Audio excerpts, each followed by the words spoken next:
नमस्कार मंडळी. तर बघा आज स्वयंपाक काय केला होता. तर आज अशा आपल्या मस्तपैकी भाकरी केल्या होत्या आणि गवारीची भाजी आणि भात. एकदम साधी सिंपल मी गवारीची भाजी करते बरं का. अगदी माझी आई करायची तशीच करायची मी भाजी.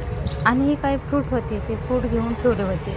ह्याचे मला लाडूच बनवणं झालं नाही कामानं आणि म्हणून म्हणलं आता राहू देवं. का तर ह्याने असंच खात होते थोडं थोडं, म्हणून म्हणलं आता हे राहून देवं आणि दुसरं ऑर्डर केले.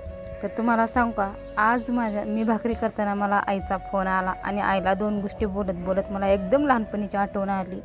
अशी आईची आई भाकरी करताना चुलीवर अशी भाकर टम फुगायची आणि आम्ही चौघं एकत्र येऊन दूध भाकर आणि बेसन असं मिळून मिसळून खायचं की एवढी चव राहायची आईच्या हातची भाकरीला की बसच. आणि खूप छान लागायची आईच्या हातची भाकर. आता बरेच दिवस झालं मला आईच्या हातची भाकर खाऊन बरं का.